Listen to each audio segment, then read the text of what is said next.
کچھ صحابہ اشارے سے تانا دے رہے تھے، ارے اس کو دیکھو اس کا لباس کیسا ہے، ارے اس کو دیکھو اس کا پہناوا کیسا ہے، ارے اس کو دیکھو یہ کیسا غریب آدمی ہے، یہ تانا دے رہے تھے کچھ صحابہ۔ تب اللہ پاک نے یہ قرآن میں آیت نازل فرمائی اور فرمایا اے ایمان والو، تم مرد کسی مرد کا مذاق نہ بناؤ، تم مرد کسی مرد کا مذاق نہ بناؤ۔ کیا معلوم تم سے بہتر ہو؟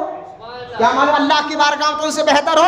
جب یہ آیت اتری، یہ آیت مبارک نازل ہوئی، صحابہ اکرام کو اللہ کے رسول صلی اللہ علیہ وسلم نے خود ارشاد فرمایا، میرے صحابہ سنو، میری امت میں ایسے لوگ ہوگے، ایسے لوگ ہوگے ان کا لباس گندا ہوگا، دیکھنے میں لباس پھٹا پرانا ہوگا۔ گندا سے مراد ناپاک نہیں، یہ بھی ذہن میں رکھیں، گندے سے مراد ناپاک نہیں، پاک لباس، لیکن پھٹا پرانا لباس ہوگا، دھول بیٹھی بھی ہوگی، بال لمبے ہوں گے۔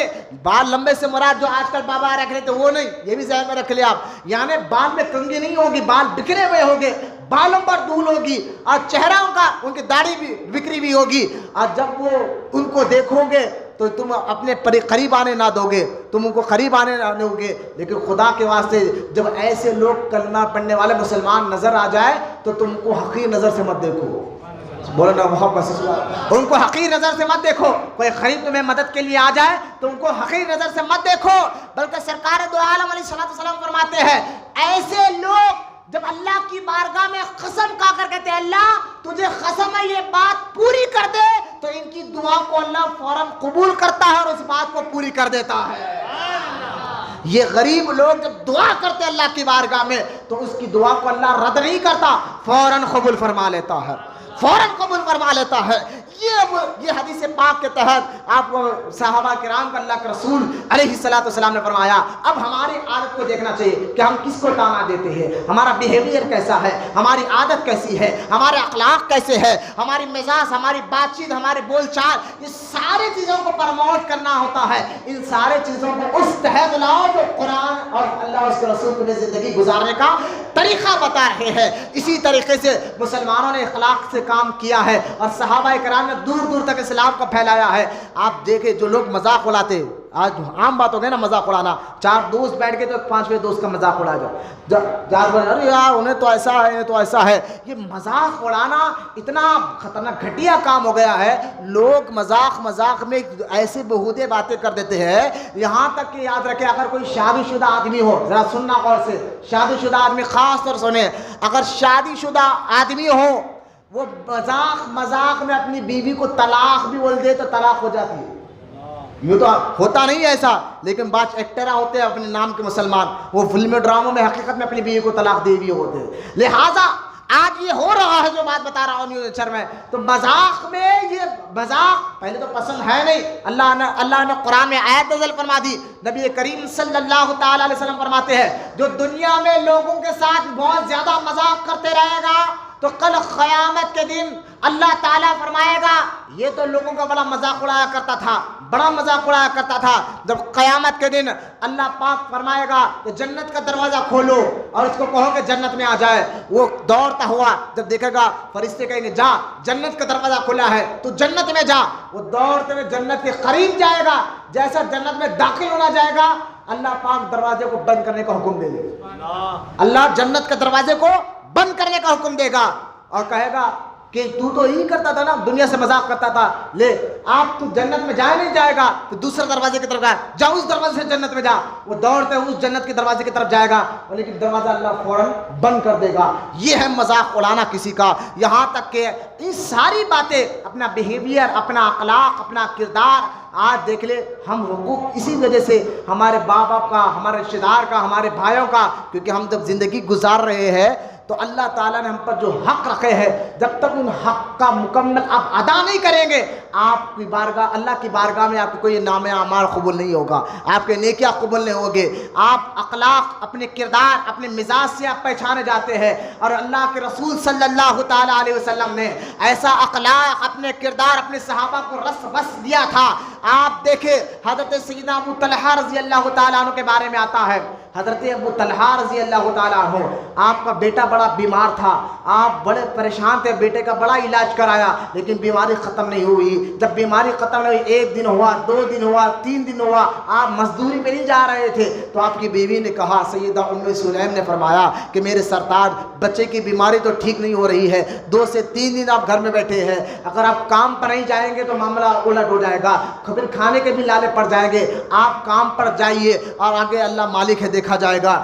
آپ کے شوہر کام کے لیے باہر نکلے اور بچے کی طرف نظر ڈالا، دیکھا بچے کی مزاج بہت زیادہ بگڑی ہوئی ہے، آپ کام کے لیے باہر نکلے اور جب کام کر کر واپس آئے اور رات کا وقت تھا، واپس آئے، لیکن آپ جانتے ہیں واپس آنے سے پہلے آپ کے بیٹے کا انتقال ہو چکا ہے، آپ کو پتا نہیں، لیکن ماں کو معلوم ہے کہ میرا بیٹا تو انتقال ہوگا، سرتاج میرے شوہر تو کام پر گئے ہوئے ہیں، اب کیا کرے؟ آج کی عورت ہوتی تو پورا گھر کو محلے کو ایک کر دیتی، لیکن آپ دیکھیں پہلے کہ عورتیں کیسی تھی، ان کے اخلاق اور کردار اور مزاج کیسا تھا۔ سیدہ ام سلمہ رضی اللہ تعالیٰ عنہ نے اپنے بیٹے کو کفن پہنا کر ایک دوسرے کمرے میں رکھ دیا، اور جیسا ہی رات کا وقت شوہر کام سے واپس آئے، دروازہ کھٹکھٹایا، دروازہ کھولا اور دیکھا کہ آپ کی بیوی بالکل اطمینان کے ساتھ کھڑی ہوئی ہے، اور آپ اطمینان کے ساتھ پوچھتے ہیں، بتاؤ اپنے ہمارے بیٹے کا حال کیا ہے؟ تو آپ نے فرمایا کہ مجھے میرا بیٹا کی سانس رکی ہوئی ہے، یوں اشارے میں کہا کہ ابھی تو سانس رکی ہوئی ہے، لہٰذا آپ خاموش ہوئے، آپ منہ ہاتھ دھوئے، منہ ہاتھ دھونے کے بعد کھانا کھایا، کھانا کھانے کے بعد اپنے بیوی کے ساتھ ہم بستری بھی کی، جب بات پوری ہو گئی غسل کیا، دونوں میاں بھی بیٹھے، جب بیوی نے دیکھا کہ شوہر جو ہے بالکل اطمینان سے آ گیا ہے، تھکان ختم ہو گئی ہے، اطمینان کے ساتھ بیٹھ گیا ہے، آپ کی بیوی کہتی ہے، میرے سرتاج میں آپ سے ایک سوال کرنا چاہتی ہوں، اس کا آپ مجھے جواب دیجئے۔ آپ نے فرمایا، میری بیوی بتاؤ کیا سوال ہے آپ کا؟ کہا، میں آپ سے یہ پوچھنا چاہتی ہوں کہ اگر کوئی امانت آپ کے پاس رکھا ہے، اگر وہ امانت والا آدھی رات کوئی مانگنے آئے تو دے دینا چاہیے یا نہیں دینا چاہیے؟ حضرت ابو طلحہ صحابی رسول نے کہا، میں نے اللہ کے رسول سے سنا ہے امانت والا کبھی بھی آ کر پکارے اس کی امانت واپس کر دینا چاہیے، امانت دے دینا چاہیے۔ تو آپ کی مقدس بیوی سیدہ ام سلیم کہتی ہے، میرے سرتاج سنو، آپ کا جو بیٹا وہ تو آج صبح آپ کے جانے کے بعد انتقال کر گیا ہے، جب آپ کو معلوم ہوا تو آپ نے فرمایا تم نے مجھے پہلے کیوں نہیں بتایا؟ میں آیا بھی، کھانا بھی کھایا تو اور اپنا خواہش کو بھی پوری کیا، اس سے پہلے کیوں نہیں بتایا؟ تو آپ کی بیوی کہتی ہے، صرف اس لیے کہ میں آپ کو آتے ہی دکھ دینا نہیں چاہتی تھی، آپ کو میں آتے ہی پریشان نہیں کرنا چاہتی تھی، صرف اس لیے کہ آپ پہلے سکون میں آ جائے، اطمینان میں آ جائے۔ لیکن آج ہماری اسلامی بہن، ہمارے عورتیں کیا کرتے ہیں، جیسے شوہر گھر سے تھک مار کر باہر سے آ جائے، آتے کی تانا، تمہاری اماں ایسا بول رہے تھے، تمہارے بابا ایسا بول رہے تھے، تمہارے بھائی ایسا بول رہے تھے، انہوں گالی، ارے بھائی شوہر دن بھر کا تھکا آیا ہے، کام کر کر آیا ہے، مسئلے سے آیا ہے، ارے اب تو خاموش بیٹھ جاؤ، کچھ دیر تو آرام تو کرنے دو۔ نہیں، اب اپنے باتوں سے پورے شوہر کا اتنا ٹینشن بڑھا دیتا ہے، اور جب ٹینشن بڑھ جاتا ہے تو شوہر کے منہ سے طلاق کے الفاظ بھی نکل جاتے ہیں، شوہر کے ہاتھ سے مار بھی نکل جاتے ہیں۔ میں آج بتانا چاہتا ہوں مسلمانوں، جب سے مسلمان اخلاق اپنے بیہیویئر میں دور ہو گیا ہے، قرآن حدیث سے دور ہو گئے ہیں، آج گناہ ان کے اندر عام ہو گیا ہے، طلاق ان کے اندر عام ہو گیا ہے، لڑائی جھگڑے ان کے اندر عام ہو گیا ہے، گالی گلوچ ان کے اندر عام ہو گیا ہے۔ یہ ساری باتیں آخر عام کیوں ہو رہی ہے؟ وجہ یہی ہے کہ انہوں نے اپنے بیہیویئر کو چینج کر دیا ہے، اپنی عادت، اپنی مزاج، اپنے اخلاق کو قرآن حدیث سے ہٹا دیا ہے، اس لیے ہمارے اندر ایسی خرابیاں پیدا ہو رہی ہے۔ خدا کی عزت و جلال کی قسم، اگر آج بھی اپنے اخلاق، اپنے کردار کو آپ قرآن حدیث سے جوڑ کر رکھیں گے، یقین جانیے اللہ آپ کو دنیا میں بھی سکون عطا فرمائے گا اور خبر آخرت میں بھی سکون عطا فرمائے گا، دونوں جگہ میں اللہ آپ کو سکون کی زندگی عطا فرمائے گا۔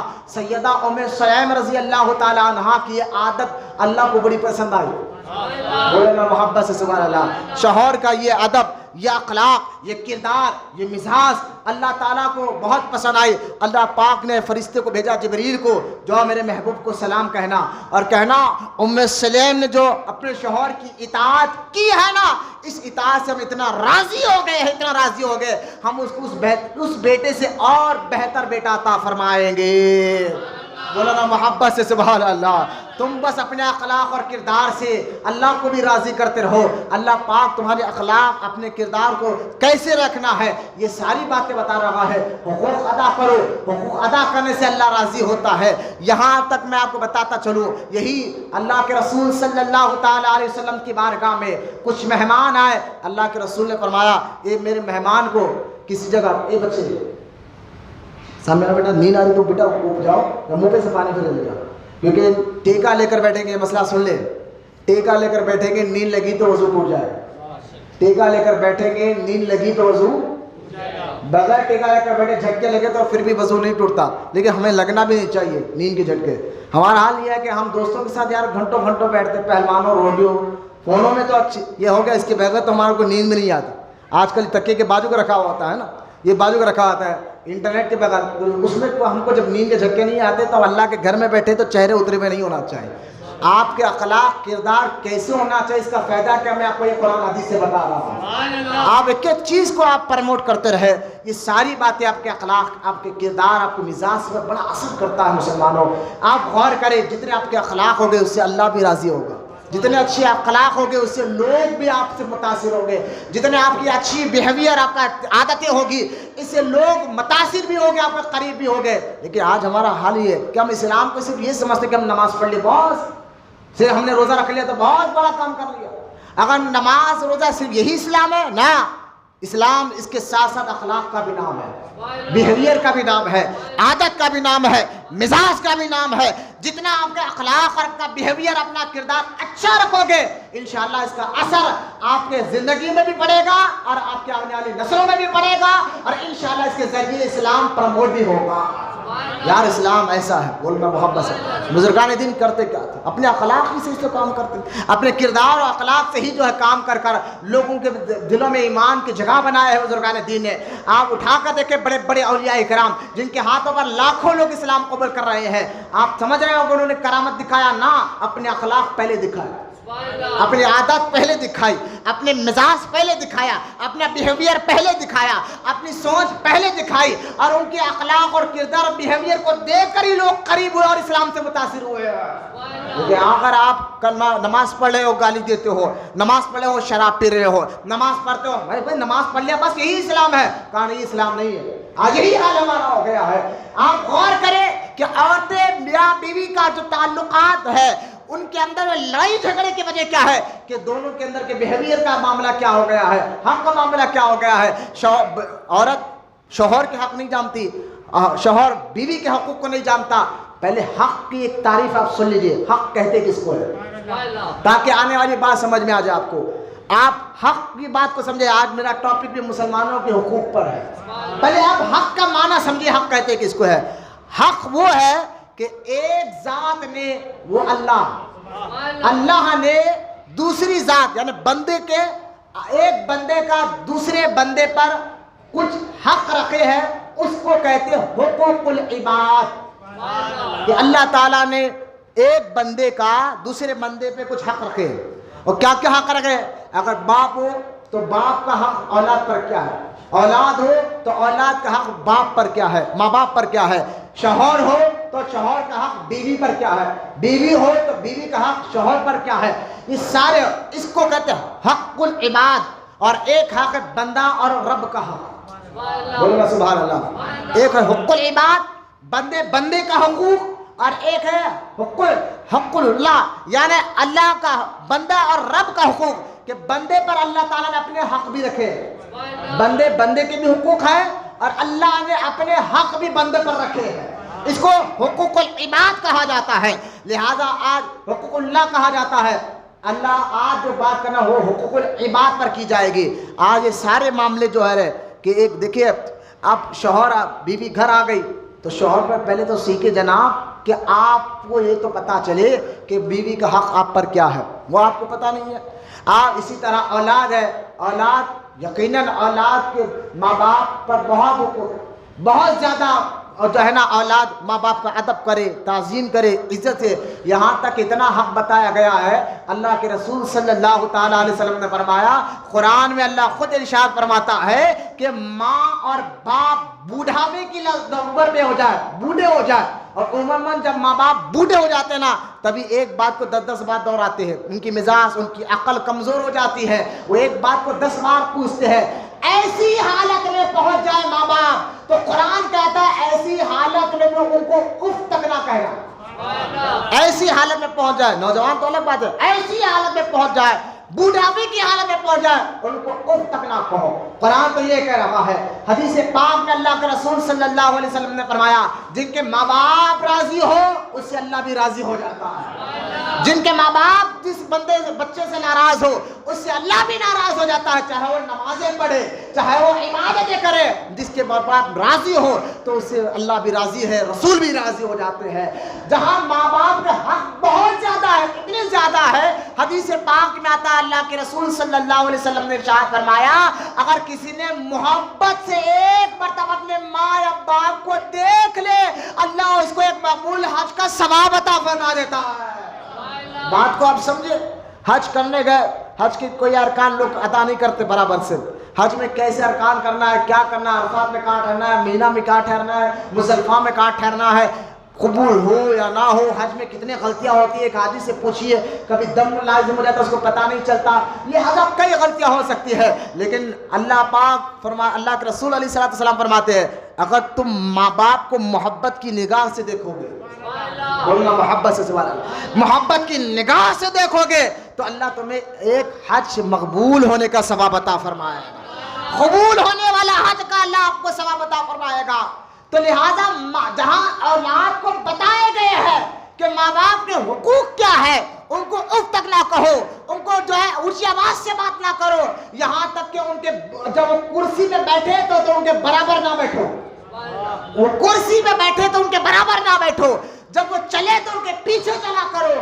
یہ ماں باپ کے حقوق. یہاں تک کہ حدیث پاک میں آیا سرکار نے فرمایا اگر کسی کے ماں باپ مر جائے, انتقال کر جائے, اگر بیٹا ہر جمعے کے دن اپنے ماں یا باپ کی قبر کی زیارت کے لیے چلے جائے تو اللہ کے رسول علیہ السلام فرماتے ہیں کہ جیسا تو زیارت کے لیے جائے گا اللہ تیرے سارے گناہوں کو معاف فرما دے گا. بولو نا محبت سے سبحان اللہ. مجھے بتائیے ماں اور باپ یہ دونوں کی قبر کی زیارت, اللہ جس کے ماں باپ زندہ ہے اللہ ان کو لمبی عمر کے ساتھ سلامت رکھے, اور جن کے ماں باپ گزر گئے اللہ ان بچوں کو اپنے ماں باپ کی قبر کی زیارت کی توفیق عطا فرمائے. ارے مرنے کے بعد حق ختم نہیں ہوا, تم زیارت کر لو ماں کی قبر کی یا باپ کی قبر کی, اللہ تمہاری بخشش فرما دے گا, تمہارے گناہوں کو معاف فرما دے گا. یہ ماں باپ کے حقوق ہے. تو یہاں ماں باپ, آج لوگ کہتے ہیں ماں باپ کے حقوق پر بیان کریں, یقین کریں گے, لیکن مجھے بتائے یہ ماں باپ کے حقوق تو بالکل ہے, کوئی اس کا انکار نہیں کرے گا, کوئی اس کا انکار نہیں کرے گا, لیکن ماں باپ کو بھی ضروری ہے کہ اولاد کے حق ادا کرے. یہ بھی تو اللہ پاک نے رکھے ہیں نا. جہاں اولاد پر ماں باپ کے حق رکھے ہیں وہاں ماں باپ پر اولاد کے بھی حق رکھے ہیں. آج ہمارے ماں باپ کیا کر رہے ہیں اس پر بھی توجہ دینا ضروری ہے. حدیث پاک میں سرکار سے پوچھا گیا حضور اولاد کے حق ماں باپ پر کیا ہے, تو سرکار نے فرمایا تو اپنے بچوں کو 3 تعلیم دیا کرو. بولنا محبت سے سوال.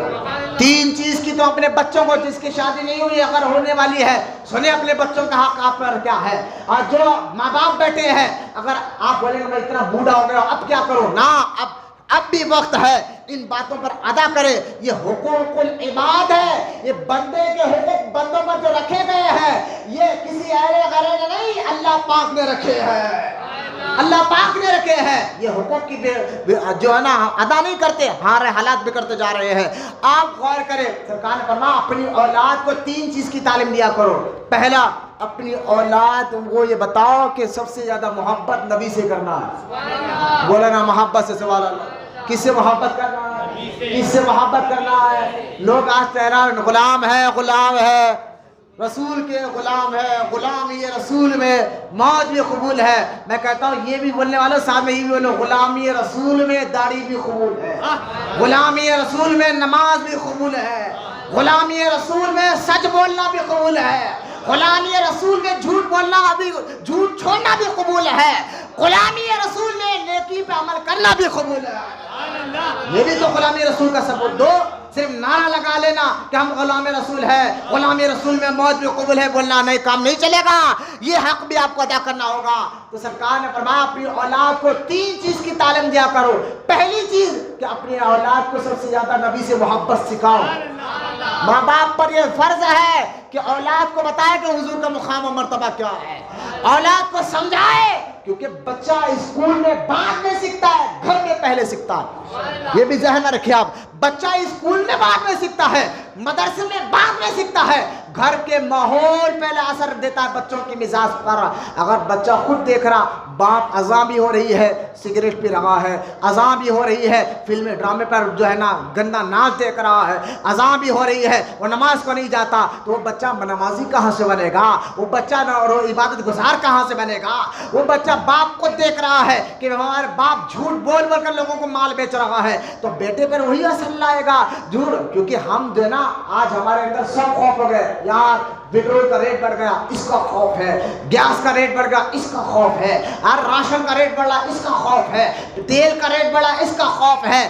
یہ دنیاوی خوف تو ہمیں بہت ہے. اس خوف سے اتنا ڈر گئے ہم کہ یار کیا کرے کہ یہ ریٹ بڑھا، یہ ریٹ بڑھا، یہ ریٹ بڑھا. خوف تو ہے لیکن خوف آخرت کا نہیں رہا. آخرت کا خوف نہیں رہا، کیونکہ دنیا ہی اپنی نظر میں سب کچھ ہو گئی. دنیا ہی سب کچھ ہے. بس ہمارا بچہ انجینئر بنے، ہمارا بچہ جو ہے ایڈوکیٹ بنے، ہمارا بچہ ڈاکٹر بنے. اس کے لیے کہاں سے بھی دولت کیسی بھی دولت لائیں گے، پڑھائیں گے. لیکن پڑھانا اچھی چیز ہے، پڑھاؤ، یقیناً پڑھاؤ. حدیث میں آپ کو اس لیے کہتا ہوں کہ ایک ٹائم کم کھاؤ لیکن اپنے بچوں کو پڑھاؤ. اس میں کوئی میں دو رائے نہیں دے رہا ہوں، غلط بات نہیں کر رہا ہوں. پڑھاؤ، لیکن میں آپ کو یہ بتانا چاہتا ہوں بچوں کو انگریزی ضرور سکھاؤ، انگریزیت مت سکھاؤ، ان کی عادتیں مت سکھاؤ، ان کے اخلاق اور ان کے مزاج مت سکھاؤ. میں آپ کو یہ بتانا چاہ رہا ہوں. غور کرے، سرکار نے فرمایا کہ تم اپنی اولاد کو پہلی چیز نبی سے محبت سکھاؤ. کیا آپ سکھا رہے ہیں؟ بولے ہم تو سکھا رہے. کیا سکھاتے؟ نبی سے محبت ہوتی ہے اگر پہلے آپ کو ہونا چاہیے. آپ بھی تو کسی کے بیٹے ہیں نا، پہلے آپ کو ہونا چاہیے. محبت میں آپ کیا کر رہے ہیں بتائیے؟ نہ آپ کو سنتوں کو پتا ہے، نہ نماز کا طریقہ آپ کو پتا ہے، نہ تجارت کا طریقہ آپ کو پتا ہے. کیونکہ آپ اسلام کو پروموٹ کرنے والے ہیں. آپ کے ذریعے لوگ اسلام کو پہچانیں گے. صرف مولوی یا عالم یا مسجد کے امام مؤذن نہیں، آپ پر بھی ذمہ داری اللہ پاک نے رکھی ہے. آپ کلمہ پڑھ چکے ہیں، آپ وعدہ کر چکے اللہ سے. مولا ہم تجھ سے وعدہ کرتے ہیں جو تجھے پسند ہے وہ زندگی گزاریں گے.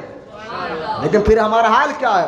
جو رب کو ناپسند ہے وہ زندگی گزار رہے. خوف آپ کو تیل کا ہے، خوف آپ کو جو ہے گیس کا بریڈ جانے کا ہے، خوف آپ کو پیٹرول کا ہے، ڈیزل کا ہے. خوف آپ کو آخرت کا نہیں ہے. مرنے کے بعد ایک ایک چیز کا حساب دینا اس کا خوف نہیں ہے. آپ حرام کما رہے ہیں اس کا خوف نہیں ہے کہ مرو گے اچانک جاؤ گے قبر میں، جانے کے بعد نہ رشتہ دار آئیں گے نہ دوست آئیں گے، نہ جس کے لیے کما رہے تھے وہ کوئی نہیں آئے گا. وہاں صرف اعمال اور ایمان جائے گا. کس چیز کا خوف؟ آپ دیکھیں غوث اعظم دستگیر رضی اللہ تعالیٰ عنہ ہر 8 دن میں 3 مرتبہ غوث اعظم تقریر کیا کرتے تھے، اور آپ کی تقریر میں 70,000 لوگوں کا مجموعہ ہوا کرتا تھا. غوث پاک رضی اللہ تعالیٰ عنہ منگل کی شام میں تقریر کرتے تھے، جمعہ کی نماز سے پہلے تقریر کرتے تھے، اور ہر اتوار کی صبح میں تقریر کرتے تھے. غوث اعظم کی تقریر کی کتاب جس کو فتوح الغائب کہا جاتا ہے، آج وہ کتاب مارکیٹ میں ملتی ہے، آپ پڑھ کر دیکھیں. غوث اعظم اپنی تقریر میں اپنے مریدوں کو، اپنے چاہنے والوں کو، 11ویں کرنے والوں کہاں سے سننا، ارے اپنے گھروں میں جھنڈے لگانے والوں، غوث اعظم کا نعرہ لگانے والوں، یہ جو کہتے ہو نا سینہ تان کر غوث کا دامن نہیں چھوڑیں گے، میں کہتا ہوں غوث اعظم سے محبت کرنے والوں غوث اعظم کی تعلیمات پر بھی پڑھ کر دیکھو. غوث اعظم اپنی تقریر میں اپنے مریدوں کو، اپنے چاہنے والوں کو بار بار بلکہ یوں سمجھے 1000 بار ایک بات بار بار سمجھاتے تھے، وہ یہ کہ لوگوں تمہیں مرنا ہے اور آخرت میں حساب دینا ہے. یہ بات بار بار بٹھاتے تھے. آج جہاں ہمارے اندر یہ آخرت کا ڈر لکھنا، آخرت کا خوف، ہاں بھائی مرنا ہے. ابراہیم بن ادم فرماتے تم تو مانتے کو مرنا ہے لیکن عمل کچھ نہیں بتا رہا، تمہارا طریقہ کچھ نہیں بتا رہا، تمہارا بیہیویئر کچھ نہیں بتا رہا ہے، تمہاری عادتیں تو یہ کہہ رہی ہے کہ دنیا ہی سب کچھ ہمارے ہے. اگر تمہیں اس بات کا پورا یقین ہوتا ہاں مرنا ہے تو وہاں کی تیاری ضرور کرتے. عقل مند آدمی وہ ہوتا ہے جہاں اس کو ہمیشہ رہنا ہے وہاں کی تیاری کرے. جہاں ہمیشہ رہنا ہے وہاں کی تیاری کرے. جہاں کچھ لمبے، کچھ سال، کچھ گھنٹے، کچھ وقت رہنا ہے وہاں کی تیاری کرنے والے کو عقل مند نہیں کرتے. جہاں ہمیشہ رہنا ہے، جہاں ہمیشہ رہنا ہے. اس لیے غوث اعظم دستگیر رضی اللہ تعالیٰ عنہ آپ بار بار اپنی تقریروں میں لوگوں کو آخرت کا خوف دلاتے ہیں. لوگوں مرنا ہے، لوگوں مرنا ہے، قبر میں جانا ہے، آخرت میں اللہ کی بارگاہ میں چہرہ دکھانا ہے. خدا کے واسطے نیکیاں کرو، اخلاص کے ساتھ کرو، اللہ کی رضا کے لیے کرو، آخرت کا فکر کرو، حلال کماؤ، ماں باپ کو گالی نہ دو، پر شراب نہ پیو. ان تقریروں میں اتنا اثر ہوا کرتا تھا لوگ خوف خدا سے رو رو کر اپنی جانیں دیا کرتے تھے. کئی ہزار لوگ غوث اعظم کے ہاتھ میں توبے کیا کرتے تھے. اس کی وجہ کیا تھی؟ ان کی ہر تقریر میں آخرت کی فکر ہوا کرتی تھی. آج وہ فکر ہماری ختم ہو گئی ہے. اس لیے ہمیں کوئی ڈر نہیں، کھاؤ پیے، بس جمعہ میں نماز پڑھے. بھائی 1 گھنٹہ مولانا کی تقریر کر رہے، واہ بھائی واہ ایمان تازہ ہو گیا. ذرا ان سے پوچھو ایمان تازہ ہوگا کیسا مطلب؟ بولے نہیں بس ایمان تازہ ہوگا. ارے بھائی مطلب کیا ہے؟ نہیں ایمان مضبوط ہوگا. ارے بھائی ایمان مضبوط ہوا ہے مطلب کیا ہے یہ تو بتا، ایمان کا مطلب کیا ہے؟ بولے وہ تو نہیں معلوم. میں نے خالی رسمی بات بولنے کے ہو گئے، وہ صرف رسمی طور پر آپ باتیں بولنے کے ہو گئے کہ 11ویں ہو گئی ایمان مضبوط ہوگا. بولے بھائی ایمان کا معنی تمہیں نہیں معلوم، اب تم مسلمان ہو. تمہیں ایمان کا مطلب نہیں معلوم، تم مسلمان ہو. ایمان تازہ، ایمان مضبوط ہونے کا مطلب یقین بڑھ گیا. ایمان کہتے ہیں یقین کو. ایمان کہتے ہیں کس کو؟ آپ دیکھیں گے یہ دن ہے، کیا ہے؟ دن ہے. اگر کوئی رات کہے تو مانو گے تو پورا یقین ہے کہ یہ دن ہے. تو جہاں یقین بڑھ جائے اس کو ایمان بڑھ گیا کہتے ہیں، ایمان تازہ ہو گیا کہتے ہیں. آپ کا یقین بڑھنا چاہیے آخرت پہ، اور ہونا بھی چاہیے، کیونکہ آخر ہم نے کلمہ پڑھا ہے نا، تو کلمہ پڑھ کر ہم نے آخرت پر بھی ایمان لایا ہے، مرنے پر بھی ایمان لایا ہے، مرنے کے بعد اٹھائے جانے پر بھی ایمان لایا ہے، اٹھائے جانے کے بعد حساب کتاب دینے پر بھی ایمان لایا ہے. صرف یہ نہیں کہ یہاں پر صرف ایمان ہاں کہے پھر عمل ایسا کرے. غور کرے. آج ہماری فکر آخرت سے ختم ہو گئی ہے. اور یاد رکھے جو فکر ہوتی ہے نا وہ عادت بنتی ہے، تو فکر ہی عادت بنتی ہے. ہماری فکر میں آخرت کا خوف نہیں رہا، آخرت کی باتیں نہیں رہی، اس لیے ہماری عادت نہیں بن رہی ہے. نہ نماز میں دل لگتا ہے، نہ عبادت میں دل لگتا ہے، نہ حلال کمانے میں دل لگتا ہے، نہ کچھ نہیں. بس زندگی گزارنا جاؤ. خوف تو ہے تو دنیا کا، لیکن آخرت کا نہیں ہے، کیونکہ فکر ہماری ختم ہو گئی ہے. آپ غور کریں، فکر عادت بن کر باہر نکلتی ہے. مجھے مثال میں آپ کو دے کر سمجھانا چاہتا ہوں. آپ مجھے بتائیے اگر آپ کو صبح 5 بجے رات کو صبح کام پہ کہیں جانا ہے تو مجھے بتائیے رات میں آپ سوچ لیتے یار اتنی صبح مجھے اٹھنا ہے، یعنی 5 بجے جانا ہے، 4:30 کو اٹھوں گا، پانی نہ ہوگا، 5 بجے اپنے گھر سے نکل جاؤں گا. جو سوچے تھے وہ صبح عادت بن کر باہر نکلی یا نہیں نکلی؟ آپ وہ ٹائم پہ اٹھتے یا نہیں اٹھتے مجھے بتائیے، جو ارجنٹ کام ہے. بلکہ اسی طرح سوچ کو اپنے بدلاؤ، اپنی سوچ میں آخرت کی فکر پیدا کرو، اپنی سوچ میں قبر کی فکر پیدا کرو، تو آپ کو ایمان، آپ کا نیکی کرنا بھی دل چاہے گا، حقوق بھی ادا کرنے کو دل چاہے گا. تو ماں باپ کی بات میں بتا رہا تھا کہ جہاں ماں باپ کا اتنا مقام مرتبہ ہے تو ماں باپ کو بھی تو لازم ہے کہ اولاد کے حق ادا کرے. سرکار نے فرمایا اپنی اولاد کو 3 چیزوں کی تعلیم دو. پہلا نبی سے محبت سکھاؤ. بولے نا محبت سے سبحان اللہ. آج ہی لوگ ہے ہمارے ماں باپ تو کچھ سکھاتے ہیں، وہ خود تو سکھے ہوئے نہیں ہوتے، آپ کو کیا سکھائے؟ الا ماشاءاللہ. میں ہر گھر کی بات نہیں کر رہا ہوں. اب غور کرے، پہلے کی نبی سے محبت سکھاؤ. دوسرا سرکار نے میرے خاندان والوں سے بھی محبت سکھاؤ، اہل بیت کی بھی محبت سکھاؤ، نبی کے گھر والوں سے بھی محبت سکھاؤ اپنے اولاد کو. اور تیسرا سرکار نے فرمایا قرآن کی تلاوت سکھاؤ، قرآن کو سکھاؤ، قرآن کی تعلیمات سے کو سکھاؤ. خود تو بوڑھے ہو گئے، قرآن پڑھنا نہیں آتا. اگر پڑھا بھی ہے تو کتنے حافظ ہو گئے، کتنے لوگ جو ہے حافظ نہیں بھی ہے، قرآن پڑھنا بھی آتا ہے، لیکن صرف قرآن کو ہاتھ کب لگائیں گے؟ جب رمضان کا مہینہ آیا. قرآن کو کب پڑھیں گے؟ جب رمضان مبارک کا مہینہ آیا. قرآن کو کب پڑھیں گے؟ جب کسی کے گھر میں انتقال ہو جائے. قرآن کب پڑھیں گے؟ گھر میں برکت کے لیے. قرآن کب پڑھیں گے؟ گھر میں جادو ہو گیا تو جادو بھگانے کے لیے. قرآن کب پڑھیں گے؟ گھر میں جنات آ گیا، جنات بھگانے کے لیے. قرآن کب پڑھیں گے؟ دکان کا کاروبار نہیں چلا، کاروبار چلانے کے لیے. قرآن کب پڑھیں گے؟ ایسے موقع پر قرآن پڑھیں گے. میں کہتا ہوں یقین ایسے موقع پر بھی اللہ کا کلام فائدہ دیتا ہے، اس میں کوئی شک نہیں ہے. لیکن کبھی قرآن کو عمل کی نیت سے بھی پڑھا آپ نے کہ میں جو قرآن پیغام دے رہا اس پر بھی عمل کروں گا؟ قرآن تو کہتا ہے حق ادا کرو، میں اس پر بھی حق ادا کروں گا. لہٰذا قرآن جو تو سیکھے نہیں تو پڑھے نہیں تو عمل نہیں کر رہے ہیں. یہ حال ہمارا ہو گیا ہے. یہاں تک کہ آج ماں باپ جو ہے نا اپنے بچوں کو گناہ کرتے ہوئے دیکھ کر خوش ہو رہے ہیں. معاذ اللہ، بتائے نہیں ہو رہا. مسلمانوں کی بات کر رہا ہوں، غیر مسلموں سے تو ایسا شکوہ ہے بھی نہیں، کیونکہ ہم مسلمان آخرت پر ایمان لانے والے ہیں. ہم مسلمان قیامت کے دن کے حساب کتاب پر ایمان رکھنے والے ہیں. ہم مسلمان جنت اور دوزخ پر ایمان رکھنے والے ہیں. ہم مسلمان اللہ پر ایمان رکھنے والے ہیں.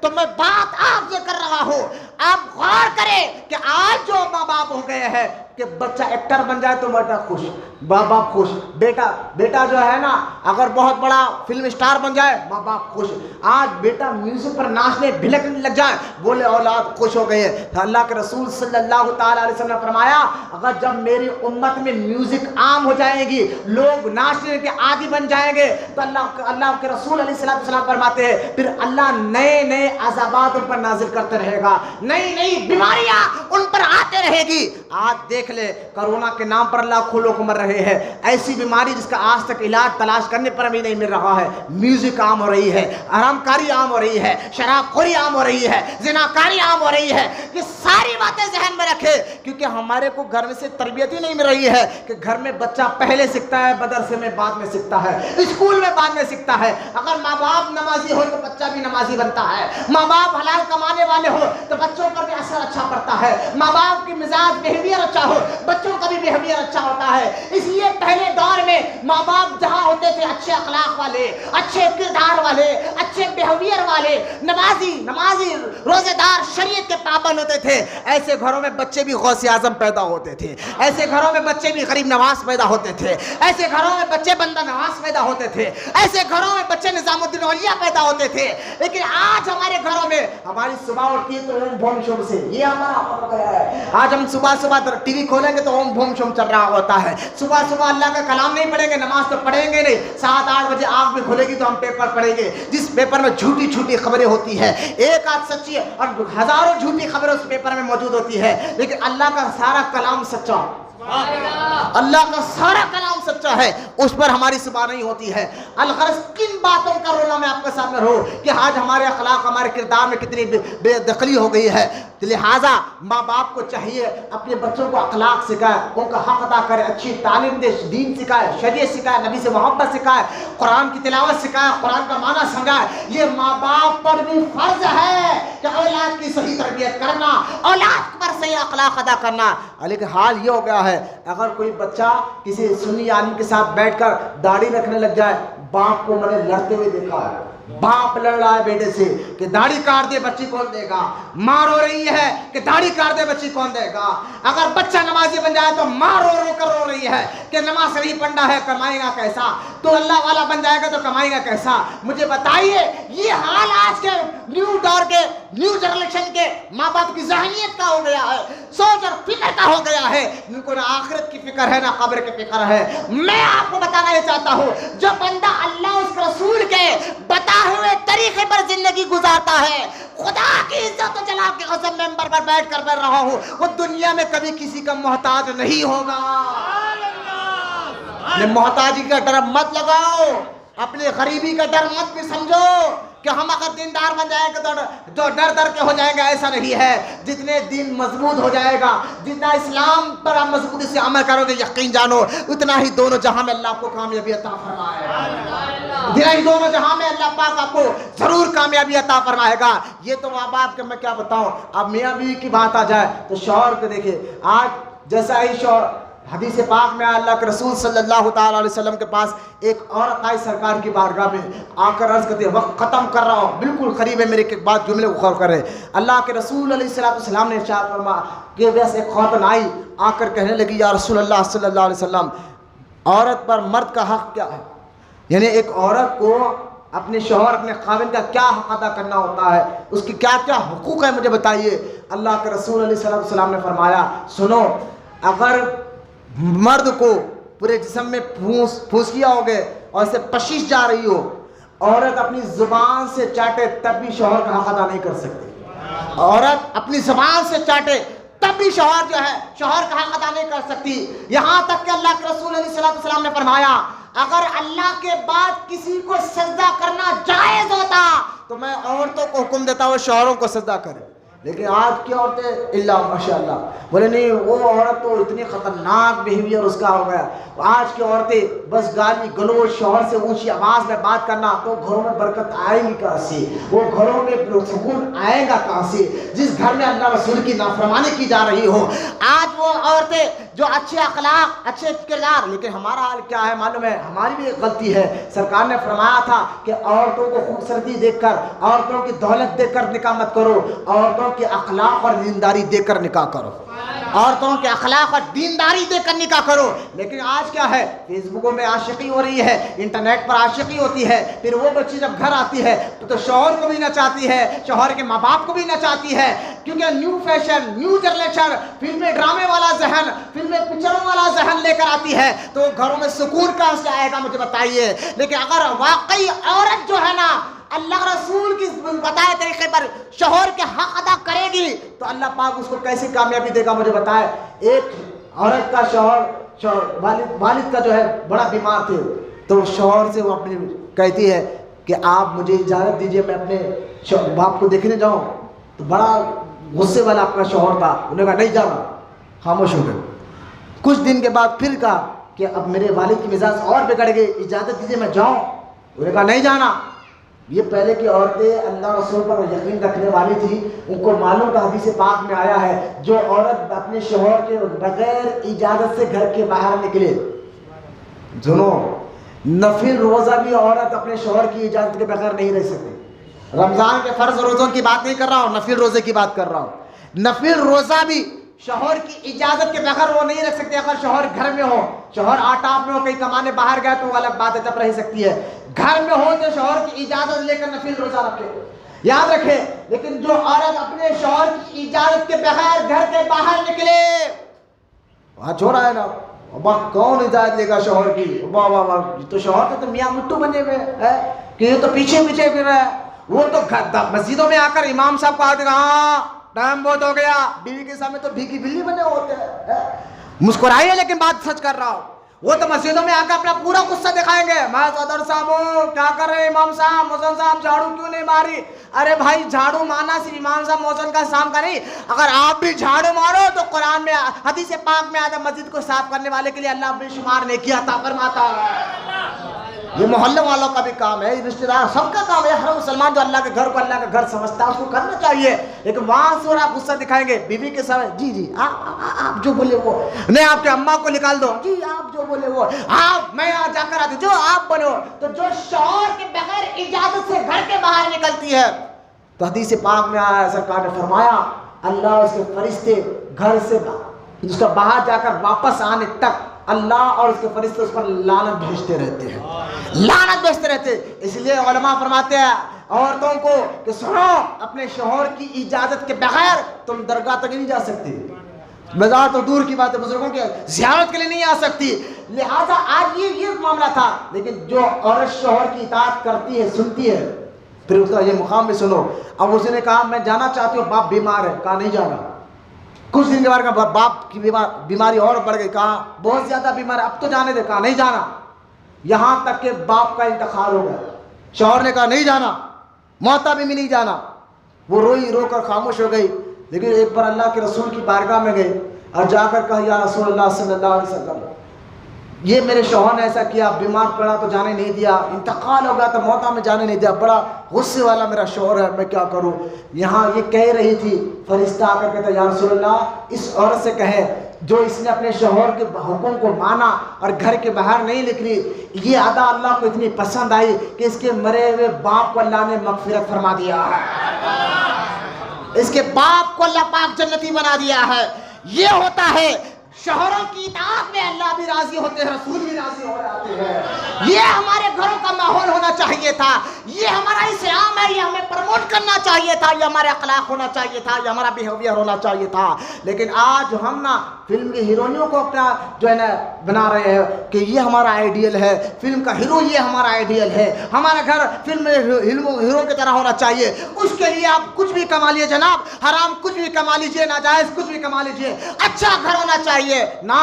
یہ آپ کا بیہیویئر نہیں ہے. سوکھی روٹی بھی ہو حلال کی ہو، بولو سبحان اللہ، سوکھی روٹی بھی ہو حلال کی ہو، پھر دیکھو اللہ تمہاری نسلوں میں برکتیں عطا فرمائے گا، دونوں جہاں میں اللہ پاک تمہیں کامیابی ضرور عطا فرمائے گا. لیکن آپ سن رہے ہوگے یہ تو عورتوں کا مقام و مرتبہ کہ وہ اپنے شوہر کی اطاعت کرے، لیکن شوہر کو بھی لازم ہے، ہاں شوہر کو بھی حکم دیا گیا. آپ بھی سنیں کہ آپ کی ذمہ داری کیا ہے بیوی پر. نام نفتہ یہ شوہر کی ذمہ داری ہے. بیوی کو الگ کمرہ دینا, بولو نا سبحان اللہ, ذرا غور سے بولو سبحان اللہ. یہ آپ کو بتا رہا ہوں جن کی شادی نہیں ہوئی سنے, اگر ہو چکی, اگر اللہ نہ کرے کچھ غلطی کر رہے تو توبہ کر کر, یہ اللہ پاک نے آپ پر حق رکھے, کسی بندے نے اللہ نے اگر رکھے. ایک شوہر کو الگ گھر کا انتظام کرنا. اب الگ گھر سے مراد اگر آپ کو کوئی اور دیکھیے مولانا بولے نا تقریر میں الگ گھر دو, چلو میں اماں باپ کے ساتھ میں نہیں دوں, الگ گھر رکھنا ہے, الگ گھر میں لے کے رکھنا. میں نے کہا سنو بھائی, الگ گھر سے مراد اگر آپ نے اپنے گھر میں ایک کمرہ بھی بیوی کو دے دیا تو یہ الگ میں شمار آتا ہے. ایسا نہیں کہ الگ گھر سے مراد الگ لے کے رکھے, اپنے ہی گھر میں ایک کمرہ اگر دے دیا تو آپ حق ادا کر چکے. بولو نا محبت سے سبحان اللہ. یہ بھی ذہن میں بیٹھا رہا, الگ کمرے کا اور کھانے پینے کا, یہاں تک کہ 6 مہینے میں ایک بار, کتنے مہینے میں 6 مہینے میں ایک بار اپنی حیثیت کے مطابق بیوی کو کپڑے پہنانا. اگر آپ مالدار ہو تو اچھے پیسے والے, میڈیم ہو تو اچھے, اس سے پیسے جتنی آپ کی طاقت ہے اتنے پیسے کا آپ اپنی بیوی کو 6 مہینے میں ایک بار اپنی بیوی کو کتنے مہینے میں ایک بار سلانا تو واجب ہے. اگر آپ روز سلاتے ہو, مہینے میں 2 مہینے میں سلاتے رہتے ہو تو اچھی بات ہے, لیکن 6 مہینے میں ایک بار ضرور سلایا کریں. یہ اللہ کا حکم ہے, بولے سبحان اللہ, یہ رب کا حکم ہے. اور اپنی حیثیت کے مطابق, ایسا نہیں ہے کہ آپ 500 کی لیتے تو لو بھائی اب بیوی کو پہنانا تو 5000 کی دلا دو, قرضہ لا لو, سود سے لا لو, ادھر سے لا لو ادھر, آپ کی حیثیت کے مطابق. بولے نا محبت سے سبحان اللہ. یہ اب یہ کھانے پینے کا, گھر کا. لیکن اور ایک بات میں بتا دوں, بیوی پر, یعنی بات ہو جائے شوہر کی, ایک بات آپ سنیں, بیوی پر ذرا ایک بار غور سے سنا, بیوی پر شوہر کے ماں اور باپ کی خدمت کرنا ضروری نہیں ہے. ذرا غور سے سنیں میری بات کو. میں آگے اگر کوئی سو رہا ہے تو وہ بھی ذرا ہوشیار بھائی, بڑی مہربانی کہ ایسا نہ ہو میں کچھ بولوں آپ کچھ سمجھے, باہر لے کر کچھ اور ہو جائے. بڑا کیونکہ ہوتا ہے نیند میں بھی لوگ کچھ کا کچھ سن لیتے ہیں, ہے نا. ایک مولانا بیان کرنے گاؤں میں گئے تھے, کہتے گاؤں میں انہوں نے تقریر کرتے کرتے مولانا بولے پیاز کھانا حرام ہے. اور وہ ذرا سو رہا تھا, ہاں کیا بولے مولانا پیاز کھانا حرام ہے, گھر کا سارے پیاز پھینکنے لگا. گھر والے کیا ہوا بھائی, انہیں ابھی مولانا بولے پیاز کھانا حرام ہے, پیاز کھانا. گھر کیا آ کر لوگ کیا جی مولانا پیاز کھانا حرام ہے, ارے میں پیاز نہیں بیاج بولا, سود کھانا حرام ہے. تو نیند میں لوگ ایسا سن لیتے ہیں یا مسکرا. لیکن میں آپ کو یہ بتانا چاہ رہا ہوں, ہاں جو لوگ شوہر آنکھوں دکھا ہاں ہمارے اماں کی بات نہیں سنا, وہ بھی سنیں, غور سے سنیں ٹھنڈے. یہ شریعت کا حکم بتا رہا ہوں آپ کو, کسی مولوی یا مفتی کا فتویٰ نہیں بتا رہا ہوں. شوہر بیوی پر شوہر کے ماں باپ کی خدمت کرنا ضروری. ہاں بات لوگ سن رہے, یہ کیا بول رہے مولانا آپ تو سارے جھگڑے اسی پہ ہے. اگر ہمارے پاس آ جائے, اب دیکھ بھائی ہوتا ہے ایسا, ہوتا ہاں ہمارے اماں کو نہیں دیکھی تو طلاق تیرے کو. ارے بھائی ٹھہر جا, تیرے کو معلوم ہے کیا, پہلے تو یہ تو معلوم کر کہ اسلام اس کے بارے میں کیا کہتا. نہیں باپ کی باتیں سنا, چلو مار کے نکالو. چلو پہلے آپ سنیں, پہلے تو حق نہیں خدمت کرنا, لیکن ہاں آگے سنیے پورا مسئلہ اسی لیے پورا سنیں. لیکن شوہر کو راضی کرنا ضروری ہے. بیویوں کو شوہر کو راضی کرنا. اب مجھے پتا ہے تو شوہر کو راضی کرنے کے لیے جو ہر جائز کام بیوی کرے گی, ہر جائز کام جو دین کہے گا. ورنہ اگر گناہ والا کام اگر شوہر بولے یا ماں باپ بھی آپ کو گناہ والا کام بولے تو آپ کو سننے کا نہیں ہے. یاد رکھیں, ماں باپ بھی اگر گناہ والا کام بولے کہ بیٹا نماز چھوڑ دے, بیٹا داڑھی کاٹ دے, بیٹا جھوٹ بول دے, اگر ماں باپ بھی بولے تو سننے کا. تو لہذا شوہر اگر بیوی کو بولے تو سننے کا نہیں. جائز کام یعنی ہر جائز کام بیوی کو ضروری ہے کہ شوہر کو راضی رکھے. حدیث پاک میں آتا ہے جس کا شوہر جس بیوی سے راضی ہوتا ہے اس سے اللہ بھی راضی ہوتے ہیں اور رسول بھی راضی ہوتے ہیں. لہذا اب یہ کہا گیا ہے کہ شوہر کی رضامندی ماں باپ کی خدمت میں بھی ہے. شوہر کی رضامندی کس میں ہے؟ تو لہٰذا بیوی کو چاہیے یہ بھی سوچے یار میرے کو شوہر کو راضی رکھنا ہے, کچھ بھی کر کر شوہر راضی یہ کام کرنا ہے. تو میرا شوہر راضی ہوتا ہے ان کے ماں باپ کی خدمت سے, ان کے ماں باپ کی خدمت سے راضی ہوتا ہے. چلو نا میں ان کے ماں باپ کی خدمت بھی کر لوں, آنے کہ میرے پر ضروری تو نہیں ہے, شوہر کو راضی کرنا ضروری ہے تو ماں اور باپ کی دونوں کی بھی خدمت کر لوں تاکہ میں شوہر مجھ سے راضی ہو جائے. کیونکہ میں نے سنا ہے جس شوہر کا شوہر راضی ہو جاتا ہے اس سے اللہ بھی راضی ہو جاتا ہے. یہ آج سارے جھگڑے دین کو نہیں سمجھ کر آج ہو گیا.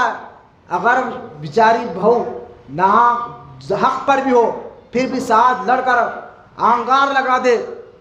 شوہر کو معلوم ہوتا ہے کہ میری بیوی حق پر ہے, ماں غلط ہے, پھر بھی آنکھ دکھا, ہاں ماں بول دیے. ارے بھائی یہ بھی اسلام نہیں, اس کی بھی اجازت نہیں دیتا. اسلام حق بات کہنے کی اجازت دیتا ہے. اگر آپ دیکھ لیے, کبھی ہوتا ہے نا ایسا, کہیں لڑائی ہو جاتی ہے ہمارے ماں باپ سے, باپ کی باہر, ہم دیکھ لیتے ہیں کہ باپ غلطی میں ہے, سامنے والا حق پر ہے, تو آپ کو کس کا ساتھ دینا ہے؟ اسلام کہیں گے حق کا ساتھ دو. اب بولے نہیں یہ تو ہمارے باپ کا ہے. بھائی باپ ہوں گے, ماں ہوں گے, کوئی, لیکن معاملہ حق کا دینا ہے. اللہ جس سے راضی ہوتا ہے وہ کام کرنا ہے. کہ ماں باپ جس سے راضی کرنے کے لیے گناہ کام نہیں کرنا ہے, وہ کام کرو جس سے اللہ راضی ہوتا ہے.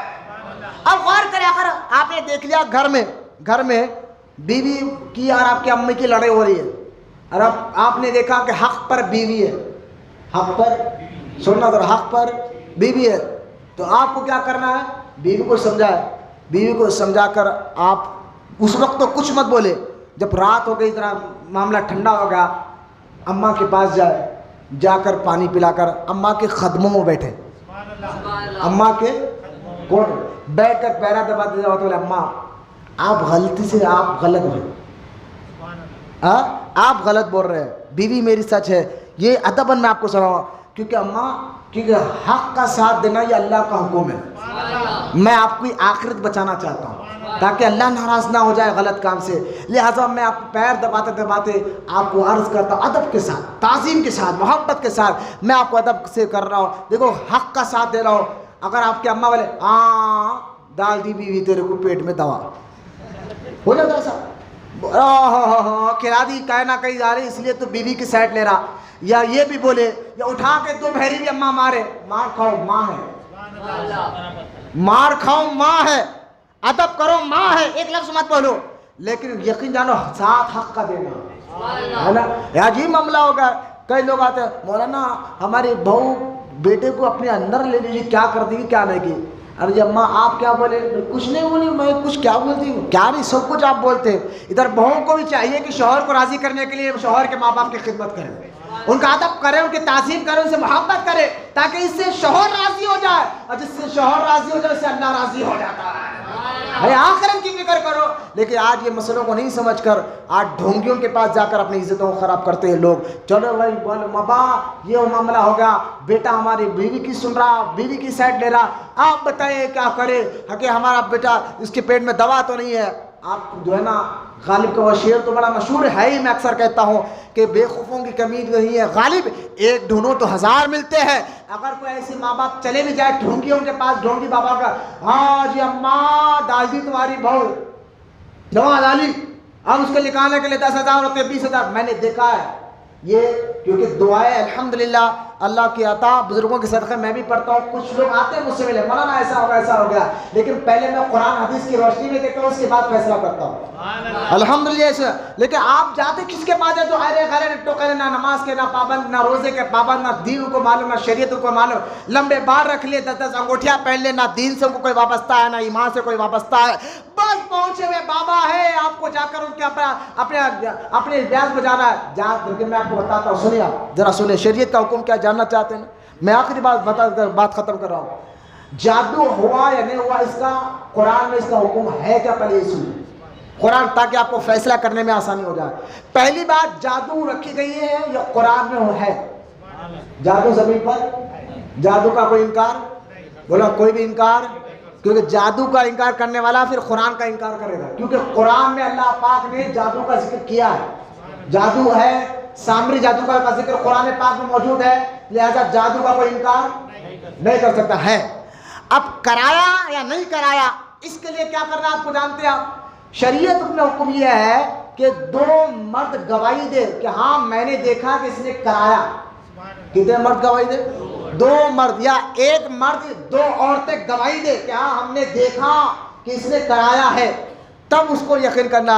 اب کوئی بابا بولنے سے یقین, کوئی بابا بولنے سے یقین, زندگیاں خراب ہو جا رہی, بیٹا ماں سے بچھڑ جا رہا, ماں بیٹے سے بچھڑ جا رہی, بیوی شوہر میں لڑائی ہو رہے, صرف باباؤں کے کہنے پر, صرف کہ تمہارا بھائی نے تم کو کرا دیا, رشتہ دار نے کرا دیا, خاندان لڑ لے رہے ہیں. میں نے دیکھا رشتہ داریوں سے لوگ بیزار ہو جا رہے ہیں کہ ہمارے بھائی نے مجھ سے کرایا تھا, پھپھو نے کرایا تھا, چاچی نے کرایا تھا. گواہی کچھ نہیں ہے، ثبوت کچھ نہیں ہے، خالی بابا بولے کہ انہوں کرا دیے، اور خاندان لڑ لگا ہے۔ بلکہ حدیث پاک میں سننا ہے، حدیث پاک اللہ کے رسول صلی اللہ علیہ وسلم نے فرمایا جو بلا وجہ اپنی رشتہ داری کو توڑتا ہے اللہ ان کی دعاؤں کو قبول نہیں فرماتا، اللہ ان کی دعاؤں کو قبول نہیں فرماتا۔ کہاں آپ کی دعا قبول ہوگی؟ آپ نے باباؤں کے کہنے پر باپ سے لڑ لیا ہے، رشتہ داروں سے لڑ لیا ہے، پھوپھی سے لڑ لیا ہے، چاچی سے لڑ لیا ہے، چاچا سے لڑ رہا ہے، تاڑ سے لڑ رہا ہے، بھائی لڑ رہا ہے، میاں بیوی لڑ رہے ہیں، خاندان توڑے جا رہا ہے، صرف یہ ڈھونڈی باباؤں کی وجہ سے، اور ان کی وجہ سے ایمان اور عقیدہ بھی خراب ہو رہا ہے، یہ الگ بات ہے۔ لہٰذا آپ یاد رکھ لیں، اس کے لیے گواہوں کا ہونا شرط ہوتا ہے۔ کون دے گواہی، کہاں دے گواہی؟ آج کے دور میں تو اثر گواہی دینے والے بڑے مشکل سے مل جاتے ہیں۔ لہٰذا اگر کوئی گواہی دے، اگر یہاں گواہی نہیں تو نہیں، ہمارے گھر میں تعویذ نکلی، ارے بھائی تعویذ بھی نکلی تو ہم شریعت پر یقین نہیں کیا جا سکتا۔ وہ تعویذ ہو سکتا ہے کہ اس عورت نے تعویذ لے لائی ہو تاکہ آپس میں محبت سے رہے۔ کئی ایسی تعویذ لوگوں نے مجھ سے بتایا مولانا ہمارے گھر میں تعویذ نکلی، یہ کئی کی تعویذ ہے جی، کسی کو لڑانے کی ہے۔ یقین جانیے وہ تعویذ کو جب میں نے کھول کر دیکھا تو اس میں اللہ کا نام لکھا ہوا ہے۔ کس کا نام؟ سن کر کس کا نام؟ آپ اپنی عقل سے بڑھے، جس پیپر پہ اللہ کا نام لکھا ہوا ہے اس تعویذ کے ذریعے گھر میں لڑائی ہوگی جی، اس تعویذ کے ذریعے گھر میں جو ہے فساد ہوں گے۔ کس کیا؟ میں نے کہا تھوڑی تو شرم کرو اماں، لکھا ہوا کیا ہے میں نے تو دیکھو، اللہ کا نام لکھا ہوا ہے، تو اللہ کے نام سے بھی میری تکلیف ہوتی ہے؟ ارے بھائی نام اللہ کا لکھا ہوا ہے تو ہونا ہو اچھے کام کے لیے ہوگا، یقیناً اچھے کام کے لیے ہوگا۔ شک بھی نہیں کیا سکتا کہ ایک چھٹی پہ اللہ کا نام لکھا ہوا ہو اور تمہیں برباد کیا جائے اس چھٹی کے ذریعے، معاذ اللہ، ایسا ہو ہی نہیں سکتا۔ کئی بار ہوا ہے جس پہ اللہ کا نام، جس پہ جبریل علیہ السلام کا نام، جس پہ قرآن کی آیتیں لکھی ہوئی تھی، لوگ اس کو لے کر پریشان ہو گئے۔ جب ہم کو بتایا گیا نہیں جی اماں کچھ بھی نہیں ہے تو دعائیں دیتے ہوئے گئے، سمجھ گئے۔ اگر سمجھنے والے بہت کم ہوتے ہیں، شک والے بہت زیادہ ہو جاتے ہیں، شک والے بہت زیادہ ہوتے ہیں۔ تو خیر میاں بیوی کے حقوق کی بھی بات میں نے بتایا، آپ کا بھی کام ہے کہ قرآن تو یہ کہتا ہے کسی کا مذاق مت اڑاؤ، بس آپ کا کام ہے ایک مسلمان دوسرے مسلمان کا مذاق نہ اڑائے، تانا نہ دے، اور یہاں تک کہ دوسرے مسلمان کے بارے میں ان کا برا نام نہ رکھے۔ یہاں تک کہ قرآن کہتا ہے اگر ایسا کرو گے تو ایمان لانے کے بعد سب سے بڑے گناہگار تم ہوگے، ایمان لانے کے بعد سب سے بڑے گناہگار تم ہوگے، اور تمہاری خطا کی وجہ سے اللہ تمہیں ظالموں میں رکھے گا، اللہ تمہیں ظالموں میں رکھے گا۔ یہ سارے آج کے پیغام تھے، اپنے بیہیویئر، اپنے اخلاق، اپنے کردار کو قرآن حدیث کے تحت سدھارے، حق ادا کرے۔ یہاں تک کہ اگر یہ جہاں ماں باپ کے حقوق، میاں بیوی کے حقوق پر بات ختم کر دیں، پڑوسی کا بھی حقوق ہے، ایک مسلمان کا دوسرے مسلمان کا بھی حقوق ہے۔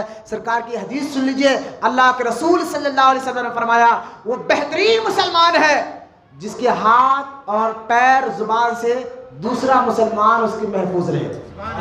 بہترین مسلمان کردار بنے، کیونکہ میں پھر کہہ رہا ہوں کہ غیر آپ کو بعد میں پہچانتے ہیں، آپ کے نام کو بعد میں جانتے ہیں، پہلے آپ کے مذہب کو پہلے پہچانتے ہیں، آپ کے مذہب کو پہلے پہچانتے ہیں کہ یہ مسلمان ہے، تو مسلمان اپنے اخلاق، اپنے کردار سے، اپنے بیہیویئر سے یہ مزاج بنائے تاکہ دیکھنے والا دیکھ کر کے یار اسلام میں آنا چاہیے۔